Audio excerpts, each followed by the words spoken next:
All right, thank you. So we're going to start up again. Feel free on every project to stop us if you'd like to talk about any particulars on these items. So the first project we're going to do, and again, this is continuing under Measure R Fund, is the Canyon Ridge Circle Pavement Project. This basically is looking to repave that whole block we estimate for about $120,000. It's basically going to be a minor grind and overlay project.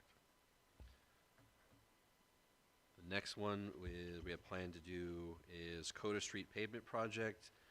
Coda is primarily it's situated between Norco and Corona, basically between Parkridge and River Road. We have about a third, or not even probably a quarter of that street, because it borders 3/4 of that portion borders Corona, but there's a section right in front of our one customer there that does the storage facility where the roadway has gotten really bad. So we're proposing to basically get that done.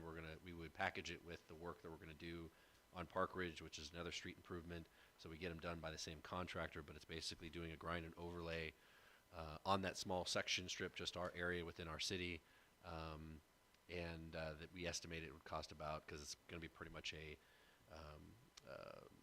significant project, about $175,000 at most, and hopefully comes in less, especially because we pair it with another project. But that's our estimate at this time. Yes, sir.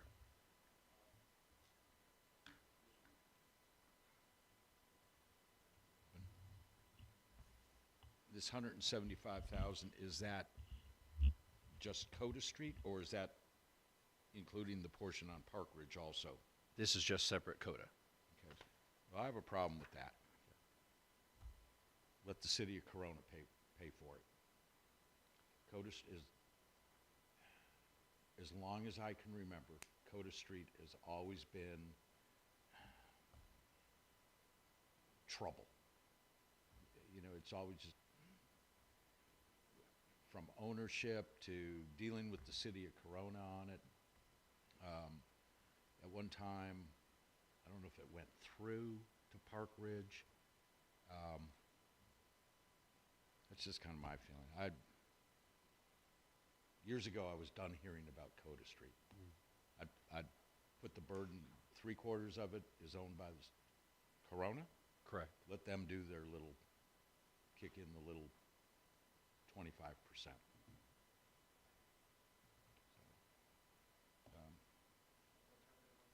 Yeah, absolutely. So part of the reason I support that, is it on? Part of the reason I support that is, if you recall, very near there, there's a corner that we basically gave to Corona with the agreement they would never put commercial on it.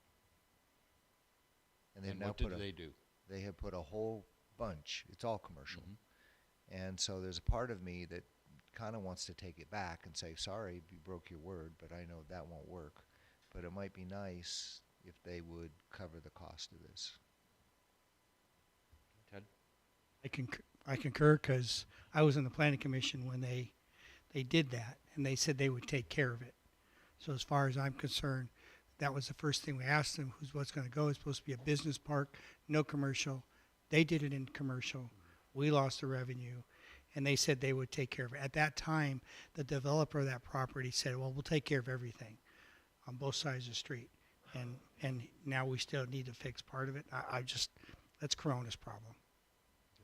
No, and I appreciate the history, because obviously I don't have that. It may have happened in the past, and I'm fine if the council would like to remove it.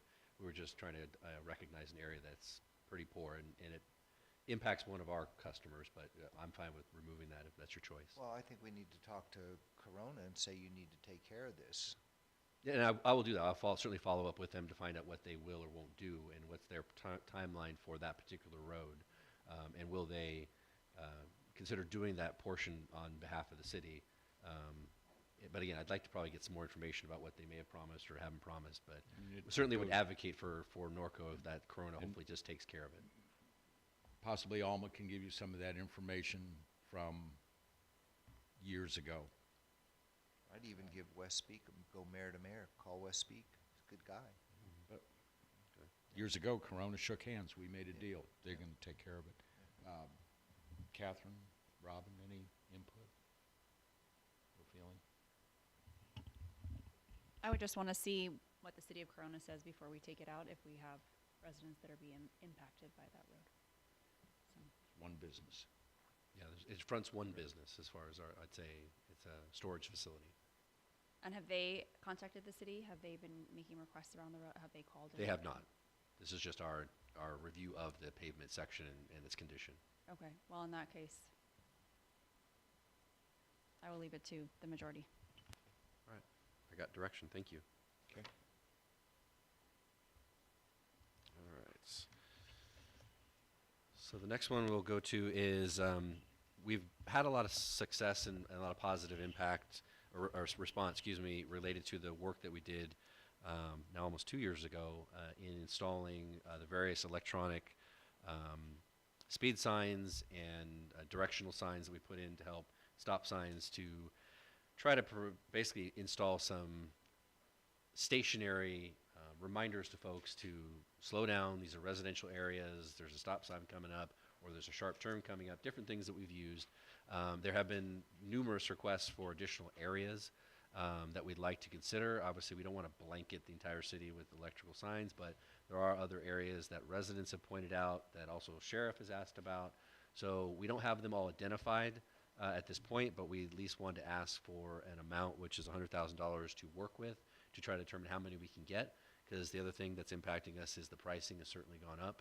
So we want to kind of figure out how many we can get for the amount available, and then see what we can do in that amount. If we determine there are more that we'd like to get and we need more funding, we'd certainly come back and ask council for that additional funding if we thought it was warranted. But we think $100,000 is a good number to start off with to get some more infrastructure in place.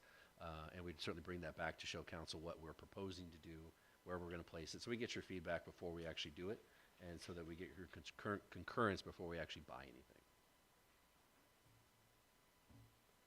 The next location. Can I go back to that one, Chad? Oh, I'm sorry. I want to say that I'm really pleased to see this. I know we get a lot of requests for traffic calming measures from our residents. My only other question, I know I also get requests about this, and also I didn't see it in here, but have we looked at are there any other appropriate places where lighting's not good for some of the illuminated stop signs? This would be part of that. We're looking at any of those basically automated signage, whether it is stop sign, whether it is a left turn or right turn, that type of thing, or a sharp curve coming in. We're not necessarily saying it'll be only speed signs, but we're kind of look at it all. Okay. And so that's the intent, to come back with our wish list, and we'll see whether it's more or less than 100,000 to kind of decide, does council want us to put them in the locations that we have determined. Okay, great, thank you. Chad, when you come back to your list, could you just check with the Sheriff's Department that, and your Vanderbilt, 3 TCs now in the same area on that one side. Taking out our trail fence up there and our trees, so.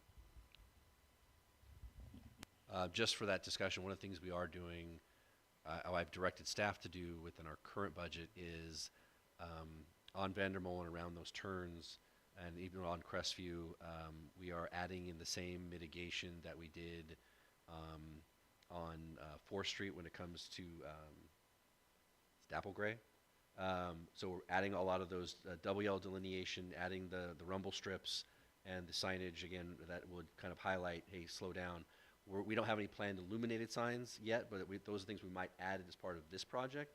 But we're already looking at other passive measures that kind of highlight, this is a sharp turn coming, pay attention, because right now a lot of those turns have no striping at all, and if it's dark, you're just going straight, not realizing there's a turn. So we're looking at those already to make improvements.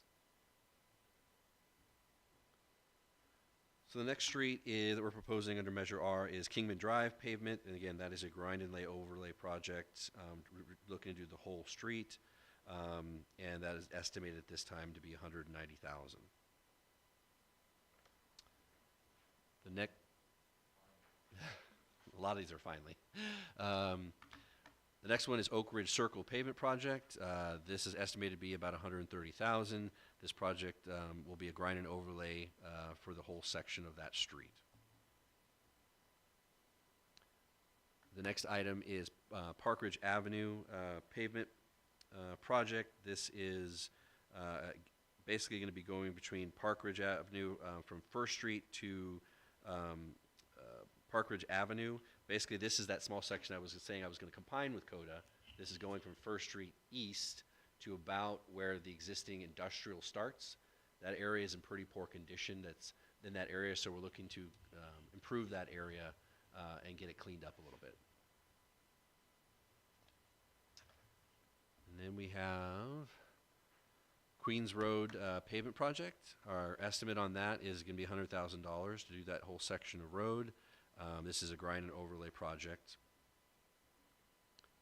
The next one is Rimcrest Drive pavement project, another grind and overlay project.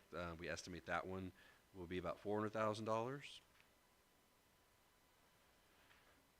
Okay, then we have our 6th Street decorative LED sign, LED light pole project. We'd like to change out the current lighting to LED. We have gotten some estimates from our current sign integrator of how much they think it'll cost to upgrade each of those LED lights. So we think the $30,000 should be enough to take care of that.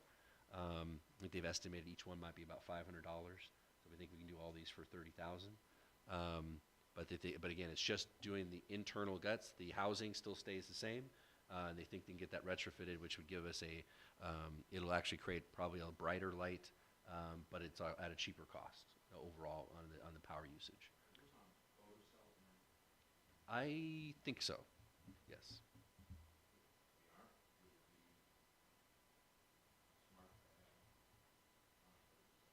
I believe that's what we would do in the same process, but I'll double check that to make sure that's the case, because I don't believe these are on a timer. I think they're all on a photocell that turn on at one point, but we'll double check that. Yep. I have a question. So is there a possibility that when we're doing that, because one of the things that needs to be replaced are these, I guess, stanchions that hold the banners. Is there some way that we could, because some of them are bent, some of them are, they're kind of on their last legs. We can look at that as far as replacing them just to give it, spruce it up. We've had to look at the manufacturer of those since they originally done, but I believe Derek and Terry at the time had found a manufacturer that could produce more, so we can replace them. So I'll double check with that, but we'll look at it trying to make sure that when we do that, we complete the pole and make sure it's all functioning and for the banners. Okay, great, thanks. Okay. Chad, on those poles, how many are going to the point of their lifetime? We have not done an assessment on the poles themselves as far as replacing them. We didn't look at that as an issue as far as look and wear and tear generally, but we haven't done a detailed inspection to really, kick the pole and check the foundation and see where they stand as far as replacing them. If that's something council would like us to do prior to doing any of this work to determine if there's going to be an overall assessment, because those were custom poles, we'd have to duplicate because the pattern and the style that was desired. So if there's a desire to do a different pole, a taller pole, so you can do different types of banners potentially. I know there's been discussion about wanting to do a little bit larger banners on there with maybe even different brackets. So we were just really at this point kind of focusing on there probably wasn't going to be a change much in the pole themselves, and that it'd be nice to upgrade the LED. But if there's a desire to kind of look at a whole house project, we can look into that too before spending any money. Well, I think the $30,000 would be a good start as far as the LEDs. I'm just saying, as we go through this, and as you said, we may have to do this down the road, but they're at a point now that I know that those poles, they don't make those poles anymore. Right. So that's something we're going to have to plan for anyway as we go through. Is that not correct? Probably, is it what, 15 years maybe, if that? Yeah, but we've got some at the bases when you go up in there. They don't. Okay, so I'm just saying it's something we need to look at because we're going to have to replace them anyway in the near future. Not right now, but I would imagine about 5 years when we look at those. What I can do is we'll do an assessment just at least of the condition of the poles, and if we have a larger problem, we can bring that back to council to talk Okay. about before That's we all do I'm asking. anything. And that way, you at least have information before we go ahead that we've done at least a site assessment of all the poles, and we feel comfortable it's a good investment. We don't have a larger issue brewing. Thank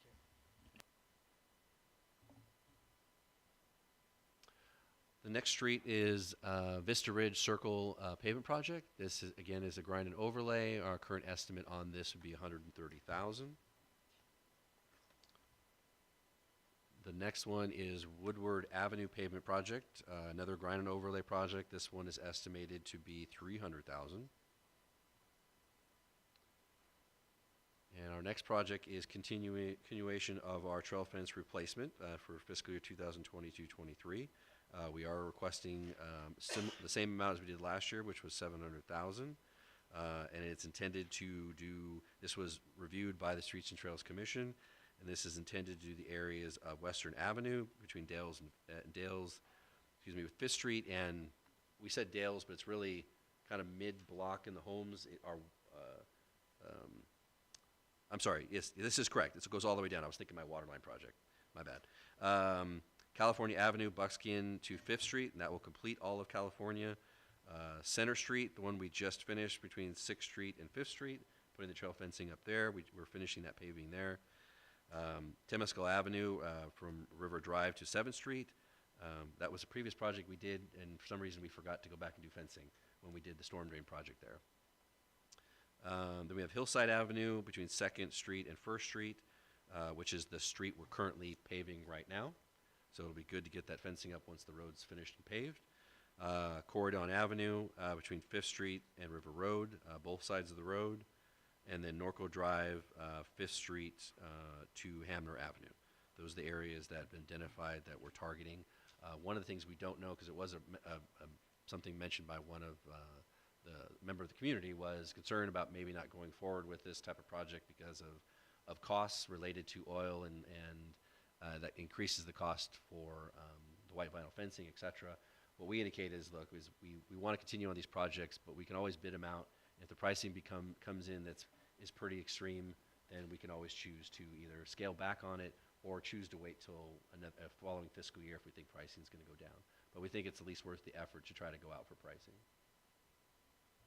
And on that, when you're up in there at Buckskin and Fifth, can you possibly look at completing the white trail fence in front of Ingalls from where you guys stopped at gate 7 all the way down to gate 5? It's falling apart. But that's on. We're on going to be Crestview. on. That's on, if you're in that area, I'm just saying. Oh, we're on California, going from Buckskin to Fifth. Okay. Now, I still think like you got one of our city parks there and you look in front of it and the trail fence is either being broken, continually broken there, and it just, the appearance is bad. Okay. And function, just take a look down That's on Crestview in front of gate 7. there. From gate 7 where the LMD stopped all the way to where the city takes over down to gate 5. I'll take a look at that.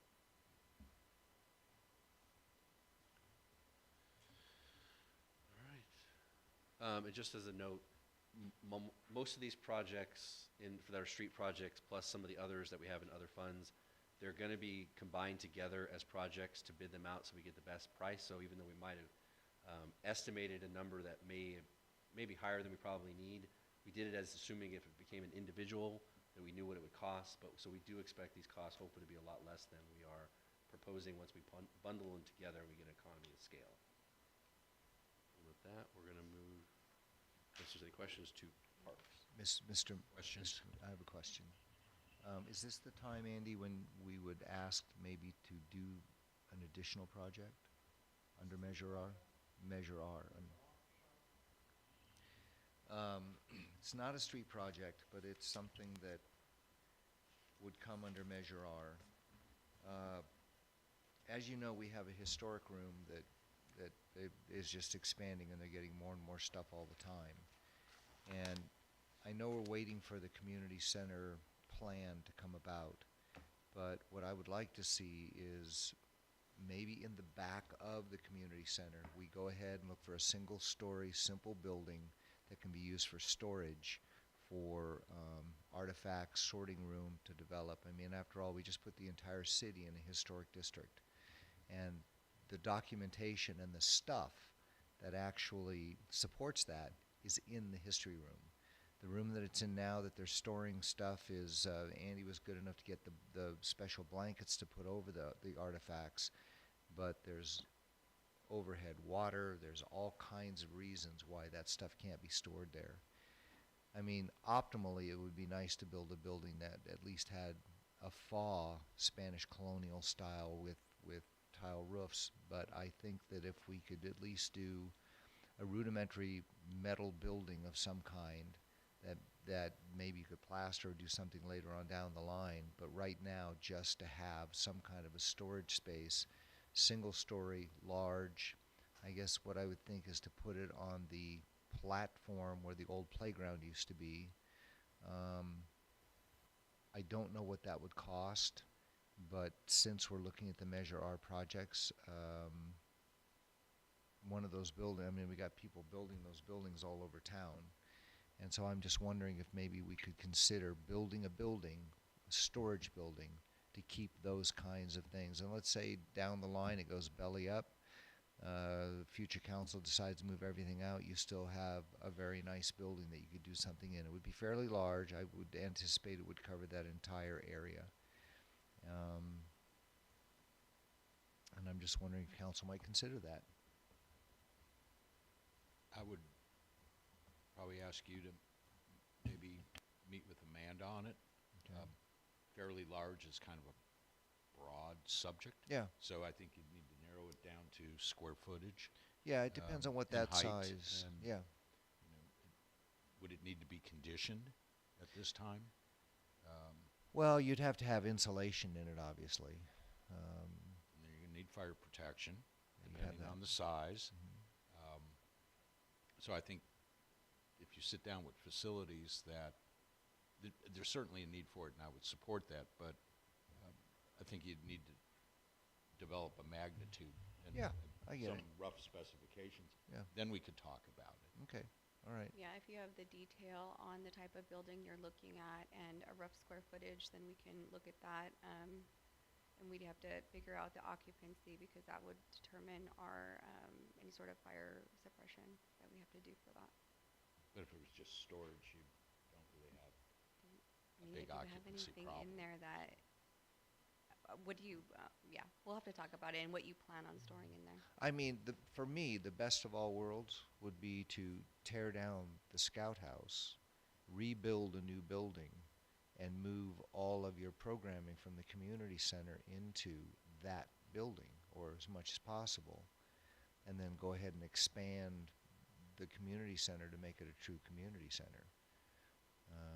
You could put, I mean, not just your historic room, but you could expand. I mean, I've always thought, try to figure out a way that your nonprofits would have a home and and also be a home for your Chamber of Commerce. So that would be my best of all worlds, but I'm trying to figure out a way to cover this.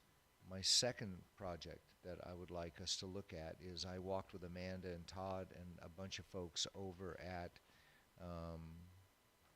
the building that is where the EAT program is right now. And I think that we need to put some money into the landscaping over there just to doll it up. It's an attractive area right there along Hamner Avenue, and we haven't looked at that. Correct me if I'm wrong, that was supposed to be EAT's requirement. No. It's the other side of the building. It's along Hamner Avenue. He's talking about the Parkway along Hamner Avenue. It's the Parkway that looks so bad. The old library. No, No, you're old talking about, library. the Parkway. Yeah. The Parkway along the roadway. It looks really bad. Oh, I see, where the weeds are growing now. Mhm. Yeah. And then they have agreed that around the building, they are going to start cleaning all that stuff up. In fact, I think we're meeting with them tomorrow at 10 o'clock. We'll be talking about that. But I'm talking about the Parkway area. It's an entrance into the city, and it just looks really, really bad. Mhm. And I think it's part of what attracts the homeless to that particular building. So if we could include that and put something under Measure R to fix up that little straight area. At So- least get a cost. That would also include maintenance. Right. So it would include the installation of any landscape materials, irrigation, and then we would have to come up with a maintenance plan for that area. It just looks really bad. Well, you were there. We talked about it. So. And that's all I have. You know, Kevin, on that, and I agree with you. It looked bad. But we're also in the middle of the bridge construction. I know it's only going to go to Detroit, but there's still all that material that's being deposited on that road. Well, timing's fine. It's just even if we went in and just raked it up. Even if we cleaned it, Just I clean agree it with you. up. It needs to be cleaned up. Yeah.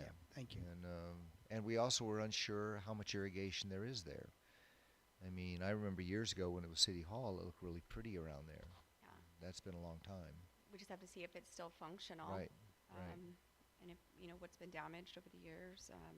So At minimum, couldn't we just get Brightview or Novi over there to clean the weeds up?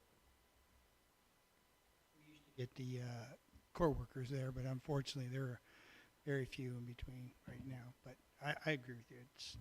we could have court workers or CDF go out there and do a cleanup. We could look at that as well in the meantime. Anyway, that's all I have. Thank you, Mr. Mayor. I have a question for you before we move on.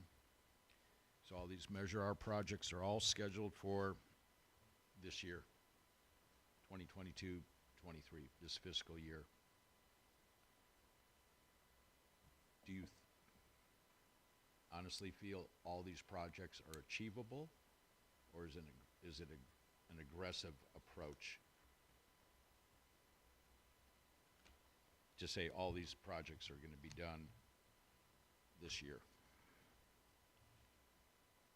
Or Public Works, certainly the street improvement projects should have no issue with getting done, especially since a couple of them been on here for a while, waiting for storm drain projects that are finally ready to go forward. So those, we should be able to get almost all these done. The one and certainly the trail fencing has been very successful. We get that done annually. The Santa Ana River Trail one, it's been on here for a couple times. That one, Amanda and I have looked at and talked about trying to move forward with that now, because a lot of that is going to be about obtaining the agreements and easements with JCSD, and rather than waiting just because the bridge is done, let's start that process to get those agreements done, so that when they transition to the other side of the roadway, we can start working on those improvements So now. let's say notwithstanding where you have interagency coordination. Yeah. So again, that one, I think we're at least going to get. I think we can get most of that. Let's not count that one. Okay. Let's say all the others The others would be Amanda's now, as far as to speak up on those. on these Measure R projects. I guess my concern is this. I don't believe council is pressing you to say we need this multitude of projects all done this year. I don't want us, I'd like to start with a fresh page of, so we're not talking about carryover projects. Yes, yeah. That's where I'm coming from. Yeah, and a lot of our carryover projects are either in design, they're getting ready to be bid this next, in a couple weeks here. So a lot of those projects are, we work on during the year, to get that into the design phase so Right. we can get those out to bid. So a lot of I those. just don't want to I let understand. you know, I don't want to create the potential for more carryover Yes, projects. I understand. Yeah, I think overall, I think it's doable. We're still trying to clean up from years past, but I think it's doable. Thank you.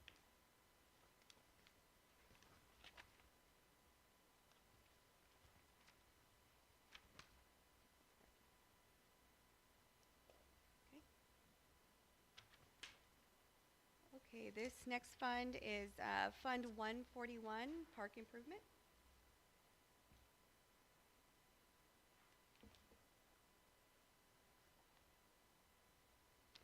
There is one project under this fund.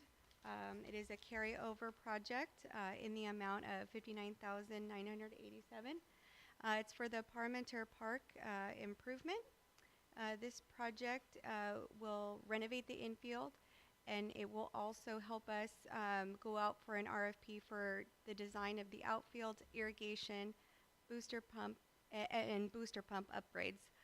It also appears to include lighting upgrades, in which that would all be included in one RFP for design.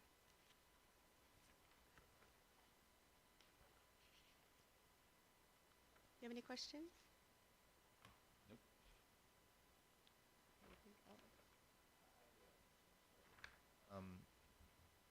Are we looking at Clark Field at all for lighting improvements, or are we sort of waiting to see what's going to happen with that whole area? Yeah, on that field, I think we're waiting to see what's going to happen in that area before we move forward. Yeah, I mean, and the big problem we have with Clark Field, I don't know if you noticed, but There's no the bathrooms. kids, it's small. They're actually now hitting the ball into Hamner Avenue. We're just developing better ball players. No, Yeah. no, it's metal bats. Yeah, yeah, I was just curious, Yeah. because it's a heavily used field. yeah. Slow the traffic down. Oh my. Okay, the next fund is Fund 151, Animal Control Facilities. This project is a carryover project in the amount of $33,800. This is an NPDES project for the back lot and trash bins of animal control. It will meet NPDES requirements by adding a clarifier and enclosed trash bin for manure and recycle bins. Have any questions? You have enough money in that? If you're adding a clarifier and tying to existing sewer or running new sewer line? I believe it's tying in. This is also, this project is, RKA is designing this. It's also tied in with the Nellie Weaver Hall parking lot improvements. Okay. So I have not been front and center with this project yet, but it should, it is in design right now. That's all I can tell you. Just make a note, I think your 33,000 is light. It could be.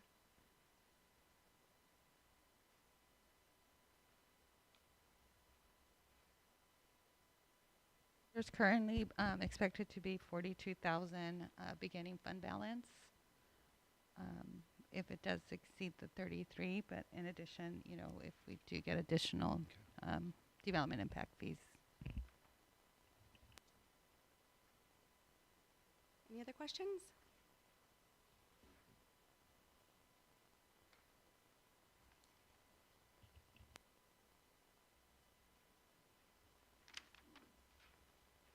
So we'll jump into the next fund, which is Fund 129, Storm Drain Fund. We've got 18 projects in this budget. 3 are new. The rest are ongoing. As we've gotten more and more successful on these projects and getting them done, we're getting to the other areas that are even more and more complicated. So these are becoming multi-year projects. But the great part is flood control still loves to give us money because we get stuff done. So this next year, a lot of these have been the design. So this year, a lot of these are expected to get constructed. So we're going to have quite a bit of work going on this fiscal year between streets and storm drains and the water project. So we are going to be very busy. The first project we normally put in there just as a placeholder, we've never really had to use, is we allocate $50,000 just for emergency drainage improvements we may have to do, but it's rarely had to been done, but we like to allocate money just to cover ourselves if we had to. The next project is Citation Drive. This is a private road, but we're trying to improve some of the issues that the residents are dealing with. That'll collect some of this water and basically take it from Citation Drive from 3rd Street all the way to the end of the cul-de-sac, so we can remove that water and improve the issues that the residents are experiencing on that road. Currently, again, we're in design of that project, and the current amount that we still have and we should be fine with is the $135,000. Chad, I have a suggestion for council, if you want to consider it. As you can see, most of these already talked about in previous year. Yeah, if we could just talk about the new projects in the interest of time, if that's acceptable to the city council. Okay. All right.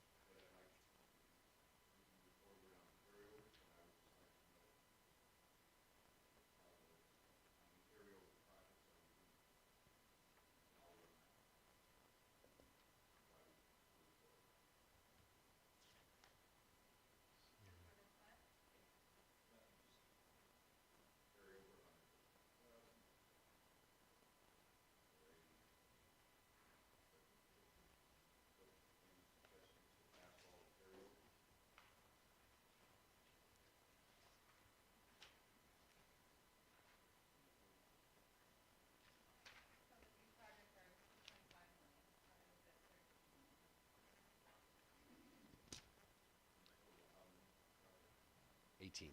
No, 15 Total project. 15 carryover.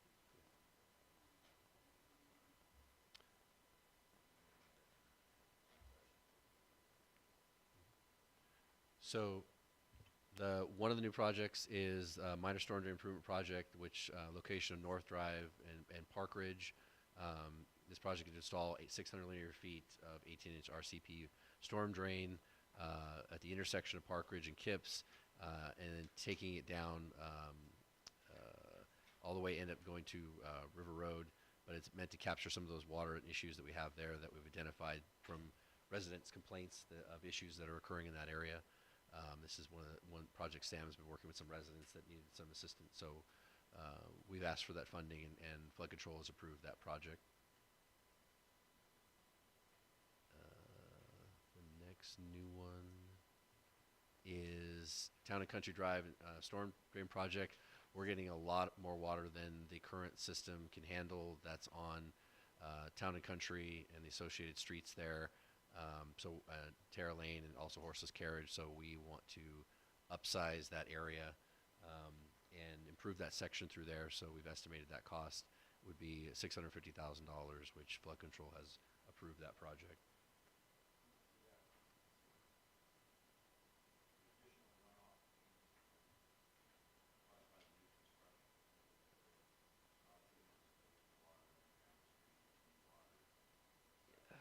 We had this problem prior to that, but it certainly that created a lot of issues. But it was already something that we had highlighted as an area we need to augment. But it is having an impact on it. That now that they've redesigned the area and the water that's going to drop will now all be coming down that way. We need to accommodate the areas that we've already constructed. They've certainly increased the piping that comes off the property in those areas to accommodate that. But it's the coming down from Horseless Carriage area we need to augment.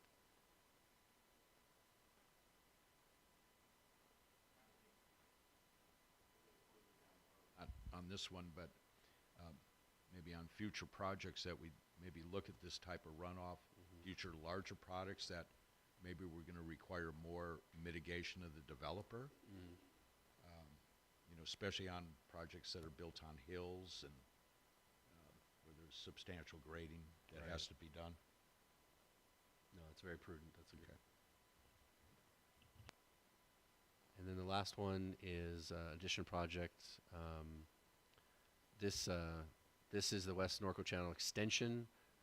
This is going from Kips Corner. I think I made the statement in the prior project wrong, but this is going Kips Corner Road to River Road. This is going to add 1,300 linear feet of piping between Parkridge Avenue and River Road. To help convey, again, higher storm flows that we're getting. Again, another project that we've identified would benefit in capturing a lot of the water that we're dealing with in certain areas. And with that, Mr. Mayor, I think you had a follow-up question that you wanted to ask.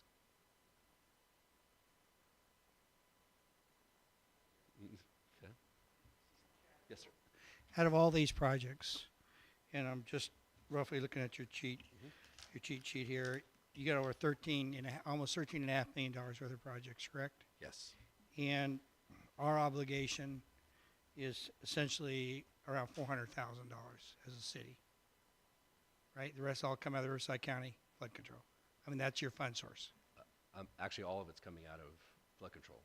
Okay, because I just did, so other than the development impact fees that you Correct. added in there. Yeah. So, but the majority of it is coming out of that. Yes, absolutely. Okay, Yep. that's all. Yep, Thanks. no, they've been a terrific partner. All right. If there's no other questions, I'll go on to the next one. All right, so this is our Fund 136 SB1 Road Maintenance and Rehab Fund. We get an allotment from the state related to the conveniently call this the gas tax or fund that we get money from. The projected revenue that we expect to get is from new funds is about $600,000. So total we have a little over $800,000. We'd like to do a project on First Street What we've estimated to be $700,000, and the goal of this project would be, we've had a lot of complaints of the narrowness of First Street between Hillside and Tamaskull, and especially getting a backup of vehicles of folks trying to go to the school. What this would do, if in the middle of that section you have it widened out already to the north, what we want to do is extend that widening all the way down to First Street. So basically creating a lane where people can be staged and turn left if it's a backup, but everybody needs to can still go through, and it provides some relief where everybody's not backing up because there's only one lane. So that's the goal of the project, is through that area. Unfortunately, we can't widen the whole way to Hillside because there's a home right there at the end where it's got a large drop off, and if we were to try to widen, we need to do substantial mitigations against that property to protect them, and the elevation of that area also would end up putting us and vehicles very close to the home, and it would just be a major project that we don't think in the end provides a lot of benefit. I think by widening at First Street provides the relief that we're looking for folks that are going to the school. It's not necessarily coming back, but we're physically limited there close to Hillside, really widening the whole way. But hopefully this would, we have the right of way, everything that's already there, it's already ours, and staff has checked that, so it's not an issue of getting right of way, but we would obviously will work with the resident, explain what we're doing and why, and the importance of it, because some of them may not be excited that their frontage is being changed, but ultimately we'll do and produce a good functional project that hopefully everybody can be happy with. The question we will have to ask in trying to mitigate this is, will we end up putting no parking any time on that street so that it can be? Because if folks are parked anywhere along that stretch, then you really don't have a lane. So that is one of the considerations that we'll have to talk about as a council, and maybe even before we go forward with it, is that something that you would likely support or in doing, because the residents may not be happy to hear that they can no longer park in front of their house. It already makes it difficult now if they do that and try that, or they're parking in the shoulder area. But I do acknowledge that is a likely result if you make it so that you can't park that length of area. The residents who live in front of that area may not be very happy. Obviously, the folks on the south side can't park along the street because of the trail. But I do want to at least highlight that this would likely be one of the results if we move forward with this project. In order to make it functional, we'd probably have to do no parking along that side. So I don't want it to be a surprise to council, and this would be the time if you really are hesitant about that maybe we don't go forward with this. But that's really the only way I can functionally make it work, is if we do make it no parking. No parking during certain hours, Monday through, so there's parking on the weekend and because the We lane's could not do needed. something like that, but the problem is you'd have to have it no parking multiple times, and then who's going to police it? That's the tough part about is, we do have similar things like at other schools. It's usually only in the morning that's there. It's usually not an afternoon thing like in front of the high school. It identifies the morning time. So we have done it before, but now it comes to more of, will we have to get people police it and the sheriff out there? But we can do it. It is an option. I just don't know functionally how well it will work, but we can certainly look at that as ideas that we can discuss once the project goes forward, that here's what we recommend or ideas, and ultimately council can decide. We're either going to adopt it, because we'd have to change our code of current streets to add it in as a no parking, whatever we might do, or limited time parking. So we can certainly have all those discussions and ideas if that's something council wants to review. And then how many houses is it? I believe it's 6 or 7. And has there been any outreach done to any of Not those yet, houses to any of at them. this point? We would do that as far as part of the process. Once we have some designs done, we can show them what we're going to do and what we're there. Luckily, there's no major improvements that are there in front of the frontages, so it's pretty straightforward. Some trees or some mailboxes we got to move. There'll be some grading we'll have to do for the driveways because some of the properties are elevated, but nothing that we can't overcome. But we certainly would want to review that with all the residents so we can understand all the nuances of, hey, here's what's going on, and make sure we take care of all those improvements so in the end they understand that we met our obligation. Have we received any complaints from those residences about the traffic from the school? Yeah, I mean, it's heavy. Yeah. It's heavy. Right. So this is a solution to an issue that they've called upon. No. Yeah, It, No, yeah. hopefully, I mean, that's the idea, is we're trying to widen it out, but we Right. need to limit then who can Then the be on that trade-off street. is the parking. Yeah. The times people can't even get out because there's line of cars when they're trying to leave or Especially get during in. school. So, but again, once we make a change, people will all of a sudden have regrets, but I just want to do it with our full conversation. Any other questions on that? Chad, you've already done your study, the number of encroachments or anything like that in the right of way. Do we have them? We have all the, according to staff, we have all the right of way already. Okay, so there's no major encroachments that you saw at this No, time. I'm aware there's, well, I mean, there's encroachments, sure. I mean, obviously, the current properties are built farther out, but there's nothing significant that'll be costly for us to remove. And what about on the trail side? If there's any area over there that can be used, that as far as widening it up, if there The is. trail's already narrow. Okay, that's Parkway's what I know. already I'm just And there checking. are actually some encroachments in the trail section that we were looking at, but the problem is a lot of those homes dive down. Yep. And so you get some elevation changes. So we're looking at it all, but we're really focusing on the north side as far as the major improvements. Yeah, I'm just trying to look at Yeah. a different set of eyes. Thank you. Thank you. So that's that project, and we estimated to be 700,000 to complete that. So Measure A is our next fund. And we're projecting a total amount of 6 projects for $1.6 million. The first project is Belmont Circle Pavement Project. That's going to go from Kipps Corner Road to the end of the cul-de-sac. That's projected to be $100,000, again, a grind and overlay. The next one is Sunny Hills Drive Pavement Project. Again, another grind and overlay. It's going to be the whole section of Sunny Hills Drive, and we project that to be $400,000. The next one is Vine Street Pavement Project. That's from Corridon Avenue to the end of the cul-de-sac. We've done Vine the other direction. Now we're doing the other side of the road. That's projected to be $150,000. Again, another grind and overlay. Then we have Quiet Hill Courts, a pavement project. Again, another grind and overlay. We're estimated at $200,000. That's going to be Alhambra Street to the end of the cul-de-sac. Then we have River Ridge Drive pavement project. That's $600,000. And again, that's the whole section of River Ridge Drive from Alhambra Street to Cedar Avenue. Then we have Trotter Trail pavement project. This is estimated to be $200,000, and this is from 2nd Street to the end of the cul-de-sac. And that's the end of the Measure A projects, if you have any questions.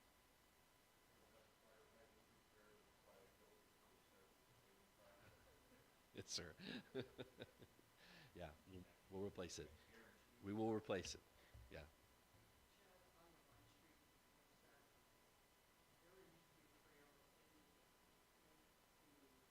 Just on one side of that private property there at the in-house. Did that ever get resolved where that trail? And that's at the end of the cul-de-sac? At the very end of the cul-de-sac, you go through, it'd be side there. Properties. I don't Okay. know if it ever got resolved. It used to be a problem. Let me look, Yes. because I'm not aware of the issue, so I'll have to look Okay. into it. We'll talk Because more about The it. property owner thought it was his. We said it was the trail, so I'm just. Okay, I can take a look at it. Okay, thank you.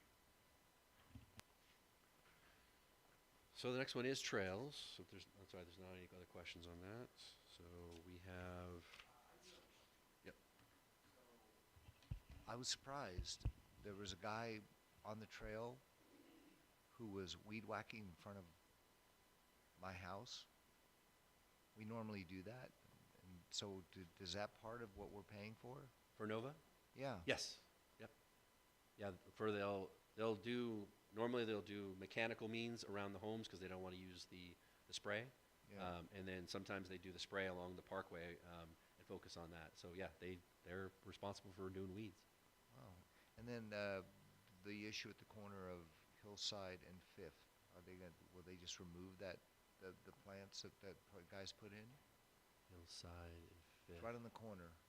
We talked about it. I'll have to, you just put them in? Yeah, I'll look at that. Yeah. Yeah, I know. They're in the horse trail. They're in the horse trail, so.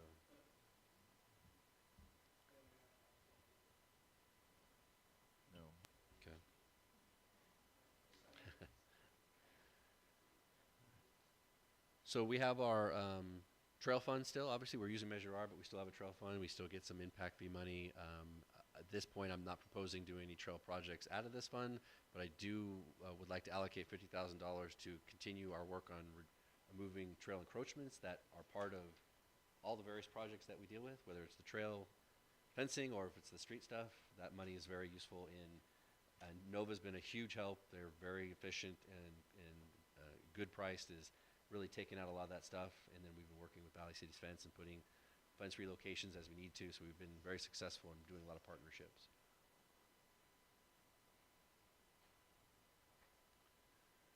So we'll go to the water fund. So at this point, we are proposing a little over $7 million in projects. So we're going to have a very robust year, but a lot of these projects are very needed.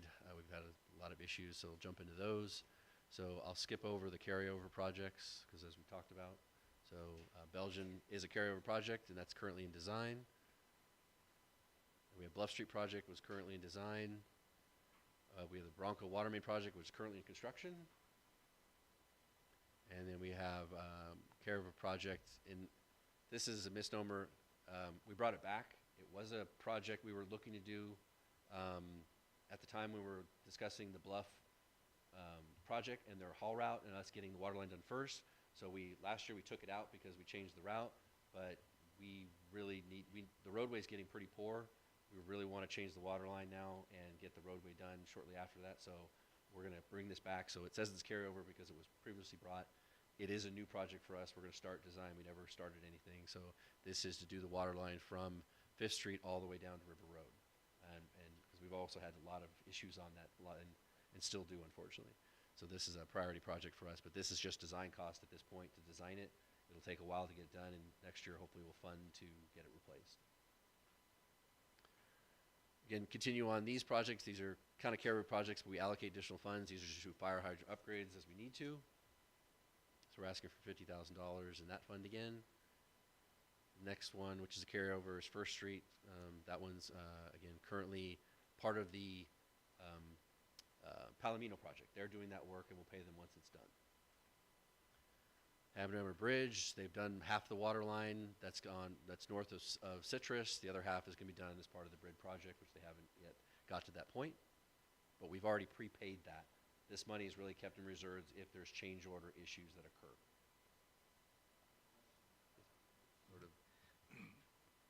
My understanding is that the second half of the bridge, because they've already kind of built the infrastructure, goes much faster. Because it seems like they've been it just seems amazing to me they're going to have that done by June 2023. And then they actually plan to be done a lot sooner than that, in January originally, but that's with all the delays, et cetera. But my understanding of the way they describe it, the current portion of the bridge is about 2/3 of the width already needed, and they build the other third to get all 6 lanes and the trail portion done. Whether it's faster or not, I don't know. I couldn't even answer that. Just curious. Yeah. Another important project, because it's always popping up, is we need to take care of 6th Street. Because down the road, we do need to do some pavement work, but 6th Street is just my reoccurring problem child. The design of that, we estimate, is $200,000. It will take a good year to get that designed at least. It's a lot of work to do, but it'll go all the way from Sierra Avenue up to Crestview Drive, so we can finally take care of this issue. So that one's just for design for this year. Western Avenue, this is the 12-inch water main. This is a new one. This is our problem child that's been the last 2.5 years. I keep getting main breaks behind the CRC. Had one this week that we had to take care of. So that's basically going from 5th Street, or probably actually towards the boundary between CRC and the prison, basically where the park is, all the way to where that yellow line is. Basically, it bisects the homes and heads over towards Bluff Street. That's where that line ends, and it cuts through the homes there. We're replacing all of that. It's just been terrible for us. That, again, this right now, sorry, went the wrong way. The number for that is just for design. It's not going to be $150,000 to replace that, but I want to at least get the design work done and figured out. Hopefully that actually might get under construction this year, and I'll be back to ask you for the construction funds But again, we're doing a lot of work here, so I at least want to make sure the designs get done. This is a carryover project. This is part of the North Norco Channel project. We just have to do relocations when flood control finally goes forward. Yes, sir. Mhm. This is the North Norco Channel is related to the work they're doing north of 6th Street. So they have relocations they're going to do on 6th Street between Valley View and Corona, because they're going to widen and deepen the channel. So our water main has to be modified to go dogleg underneath it. So we pay for that work when they do that.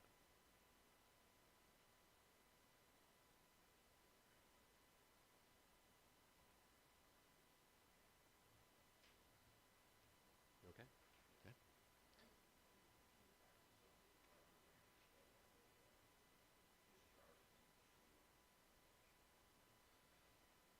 Hopefully in the end it benefits. Yeah, hopefully in the end it helps, like you said, up, because it's going all the way up to past Corona through that North Norco channel. So it definitely will take care of some of the, and there'll be a direct discharge from, I apologize, I don't remember the doctor's facility, Leaps and Bounds. They actually have it set up so there's a conduit for them to discharge in, but they have to do some upgrades on their side.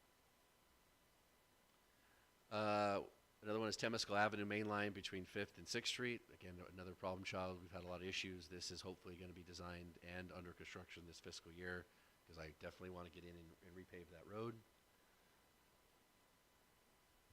SCADA improvements. We continue this process. We're always doing work related to our SCADA system that manages our infrastructure and keeps it running. So we constantly upgrading infrastructure because the technology changes. So we have a placeholder, $50,000 that does that.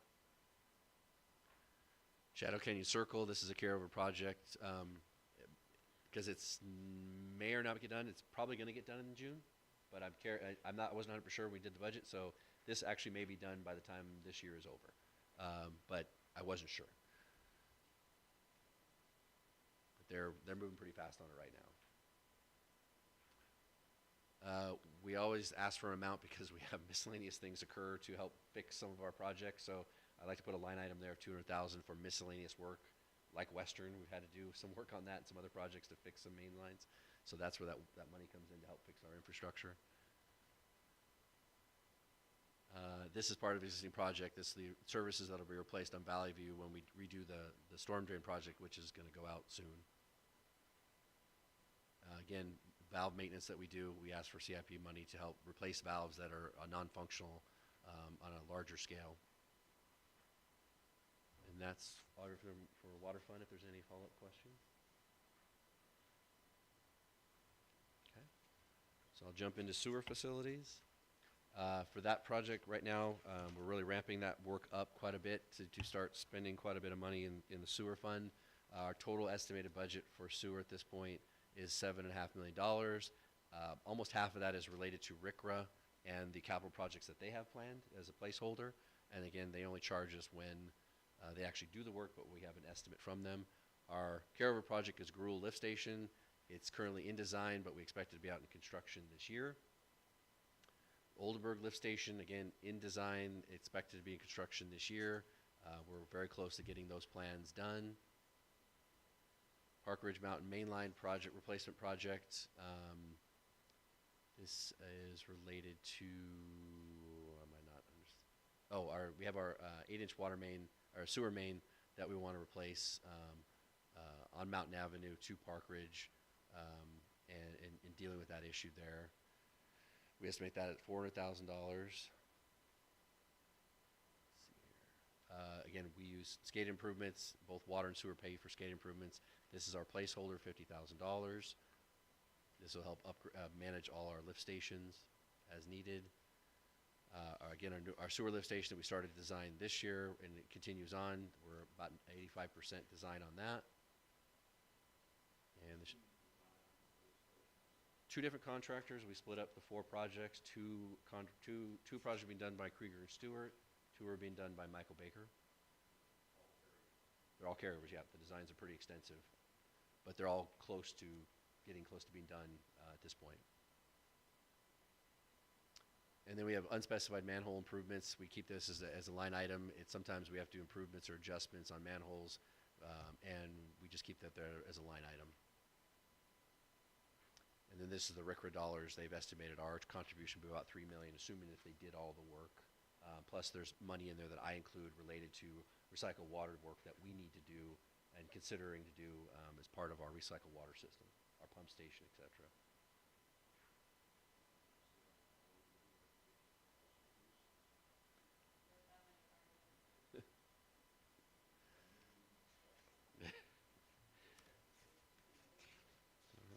So now we will jump to 149.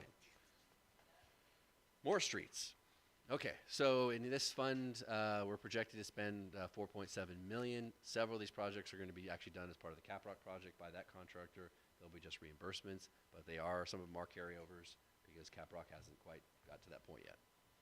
So we like to do each year is do at least miscellaneous slurry seal. We will identify, we haven't identified yet, locations where we can go through and slurry roadways that aren't of a too poor condition, but they're not yet for granite overlay, and keep that momentum going of keeping our streets lasting longer. So we're asking for a budget $200,000, and I'll work with RKA to define the streets that are appropriate for that money. Street striping, we keep that as a miscellaneous item as we need to do things, and I'm using that money, for example, this year to help do some of the improvements we're doing up in the hills, providing that additional striping and delineators. So we use that money as we find we have issues. This is related to two storm drain projects we call N1C and N1G. We're going to do the storm drain projects, and then we need to pave the roadways where those storm drains are going. So these are a carryover for those projects. Both those projects are about to go out to construction. Is that the continuation down Pedley, then it turns right, or? There's two different projects. So one is on at 7th Street on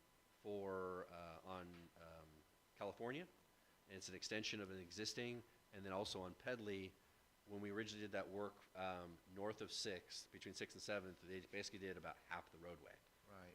Reality is we should have done the whole roadway when we designed it. Now we realized we had a ton more water that wasn't getting to where we needed to go, and Flood Control was very happy to allow us to extend that line and capture more of that water towards 6th Street so we can deal with all the rest of the flooding that was hitting Pedley.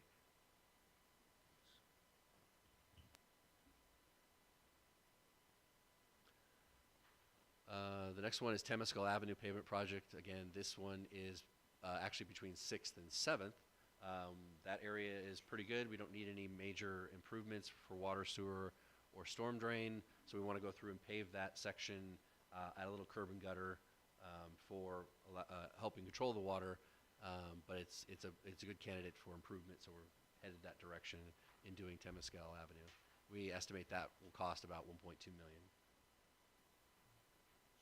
I noticed you put down the tree planting irrigation in the Parkway. Yeah, and include. By the way, the one you did on Hillside looks excellent. So I'm glad you put that in there. Thank you. We're trying to make sure we're at least looking at these whole house projects that when we bring to them, we'll tell you what we can or can't do. But that's the goal, is try to make them more complete. This is carryover. This is First Street pavement. This is part of the work that we have to pay for the Caprock project. 4th Street pavement projects. This is Corona Avenue on 4th Street from Corona Avenue to the I-15. This is $1 million to take care of that area. Again, it'll be probably most likely a pretty hefty grind and overlay. If not a reconstruct, we're still working on trying to figure out what it'll ultimately be, but this is our estimates at this point. Yes, sir. Mm-hmm. So what the storm drain project and the pavement will be done as one. So we'll bid it out all as one work. So we have the storm drain project that's going to come from Valley View, from the Disney project. So we have an extension there, then it goes all the way down 4th to the I-15, and we pair those together. So we have the storm drain bid items, and we have the street improvement bid items. So we get everything done as one.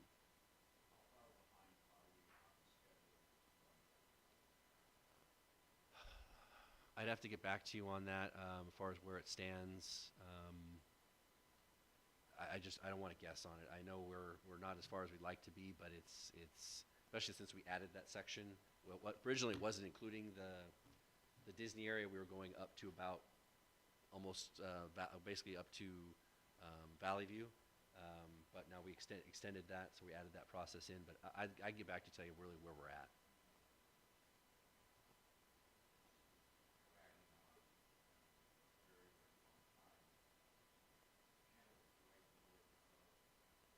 Mm-hmm. Right.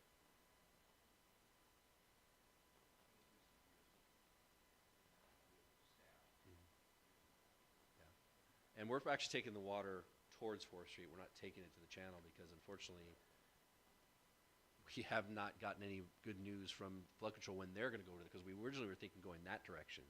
But since they haven't done their improvements and put a lateral for us at that point, we like to just take it the other way. Since we're building the infrastructure there, why wait for them? But it did cause us some delays. So let me get back to you and tell you, so I can tell you really where we stand. But we're chugging along. This is a carryover of the Pacific. This is related to the Cap Rock project, which is we're projecting, and our numbers for all the Cap Rock projects are all known numbers. They've gotten their bids, so we're pretty confident all these numbers will not go up. They're pretty much the numbers at this point. 2nd Street pavement project. Again, this is what Cap Rock will do and will reimburse. Hamner Avenue traffic signal design. This is the one we left in related to Silver Lakes. At council's direction, you wanted us to leave that in so we could have the discussion.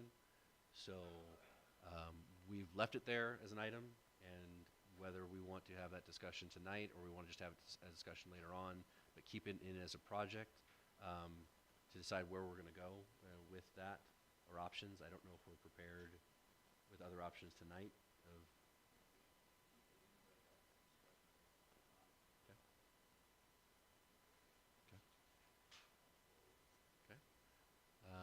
And these are miscellaneous curb improvements. We're trying to improve some areas that need some curb and gutter on Reservoir between on Tamaskull. When it gets to Tamaskull, there's an area there that needs curb and gutter to help control the water and the erosion. And then we're also doing work on 1st Street at Hillkirk, trying to get that water to not go down Hillkirk and flood those residents out. So we're working on a project there.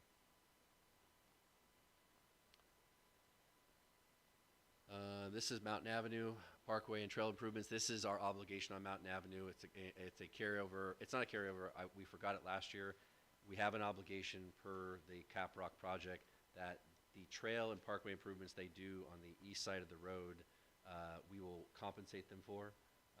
And that is the budget number, the max that we actually pay under that. So even though it's costing them well more than that, our obligation is maxed out at that number. Then these are the traffic signals that, again, they're going to put in. This is the carryover, Mountain at 1st, and also Mountain at 2nd. And that's everything in 149, if there's any follow-up questions on that. If not, we'll happy to take questions on everything.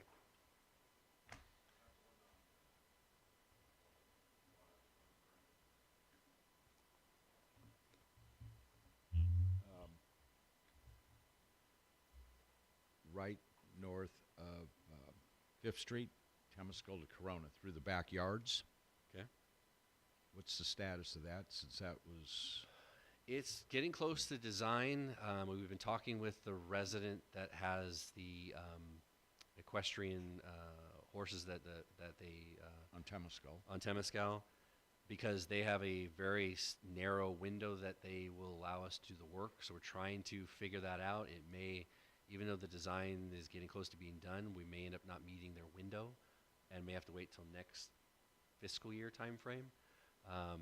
We're trying to squeeze it in this summer, but it's really threading the needle because, unfortunately, the way you do storm drain projects, you build downstream and then build back up, and we would need to start there first, and it could create problems. So we may end up missing our window this year, this summer that they provided to us, and have to do something next year. But it's progressing. We've been talking with them routinely about their schedule, what we would do, how we do it. because and reviewing the plans with them. I know Sam recently did that to make sure we button in all the particulars with their property and addressing issues. So we want to really have that fine-tuned so they feel comfortable that what we're doing is going to meet their needs. Plus, we actually have some encroachments that they have and the adjacent property on Tamaskull that we have to remove. So we wanted to review those with them too, which will be part of the future road improvements we do on Tamaskull a year or two from now. Thank you. Question, Chad. And I've talked to Andy about it before, but just for an update on the traffic signal at Mountain and First, we've had residents reach out wanting to know if there's going to be a crosswalk or if there can be a crosswalk included for them, the residents that are on the north side of First, to be able to cross to the south side of First along Mountain when those lights go in. Right. There should be a crosswalk in at least two directions. It would be on the because the issue is we don't really have a ped path on the south side because of the way it's developed, and there's that home still there. So there's no defined even sidewalk or functional parkway. So there would certainly be a crosswalk on the north side going east to west on Mountain, and then there could be another one on the east side of Mountain and First, going each direction, north and south. And then the problem is whether or not we want to encourage people walking. We could probably have one that goes north and south on the west side coming that way because there is sidewalk on that side, but the issue is whether or not we just do all four or just have three.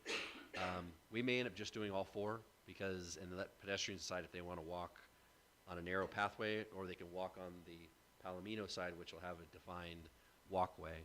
So most likely in the end, we'll just do all four and have it signaled that way, and pedestrians can choose their 'Cause safest they want to route. be able to cross the street and walk to Target. Yeah. And I know that the sidewalk only goes so far, but it's We look- either yeah, we looked at- illegally cross or walk all the way up. Yeah, we don't want to create that. Certainly there would be a pathway to get to Target and that kind of thing. We were just debating whether or not because of one side is difficult, would anybody be in that corner? In the end, I think we're going to end up doing four. They'll be very happy to hear that. Yeah. Thank you.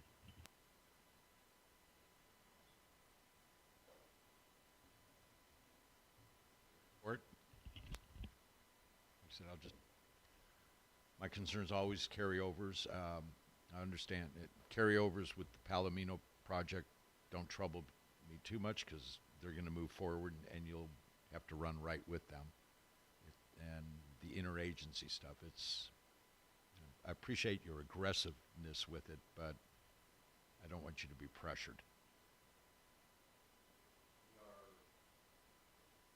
We are extending ourselves a lot, mainly because we think it's important to get things going and not have them pushed down farther. But it does impact the speed is what they get done, but they are getting done and they will get done. So I do believe in the team and what we're doing, but this is the biggest CIP we've You ever have a had. high bar. Okay. So, but we're shooting high. Thank you, Chad. Andy?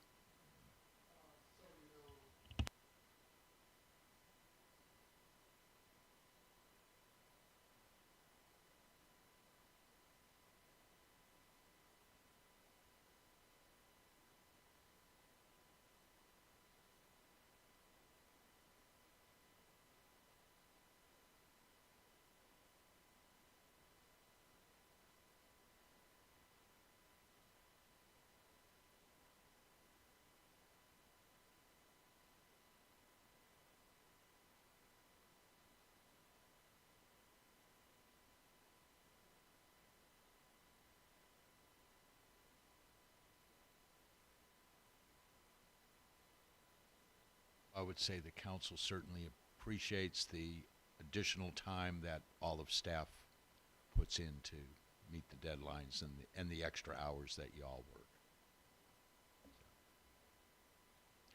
Anything else? We beat 5:30. Go ahead, Lisette.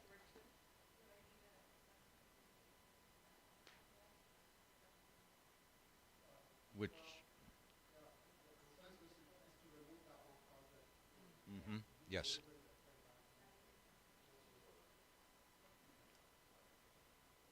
We didn't vote on it. Okay, yeah. Okay. Everybody else good? We're adjourned. Thank you.